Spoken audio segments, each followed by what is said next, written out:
We're at the York County Agricultural and Industrial Museum, which is part of the York County History Center. And today, we're going to be looking at some tools from the 19th and 20th centuries.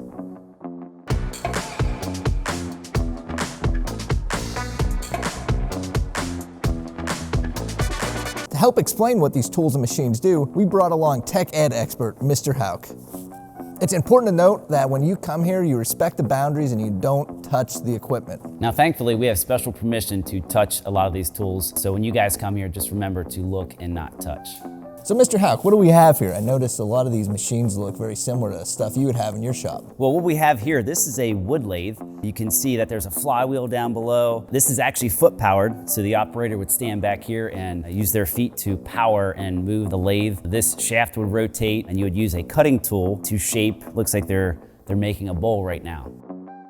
Over here, it's very similar process. We have a metal lathe. The same thing, you're sitting and you're actually pedaling and moving this belt, which is driving the shaft. You can see that they have the cutter and they're cutting a piece of aluminum right now. But both machines function the same, but we have a wood lathe and a metal lathe. So how are all these machines powered? These machines are powered by your feet. So the original Thigh Master, rather than using steam power, which we'll look at a little bit later, you would just sit on the machine. Usually they had a seat with them. You would control how fast the machine would operate.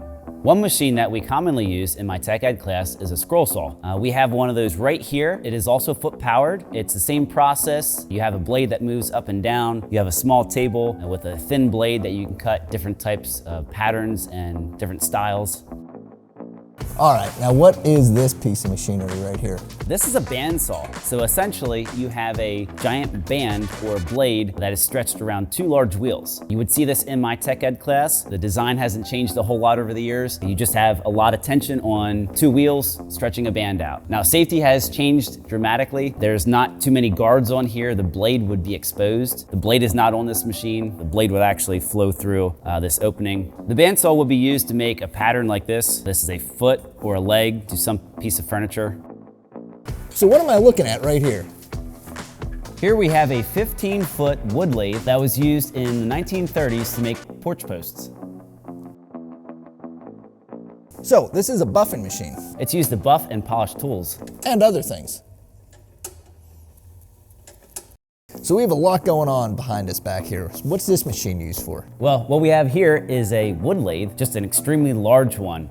They would use this wood lathe to make wooden patterns for wooden turbines. Basically, they would make the wooden pattern and then cast them out of metal. But this extremely large headstock, which is an estimated 10 feet in diameter, you could turn some pretty big pieces on there.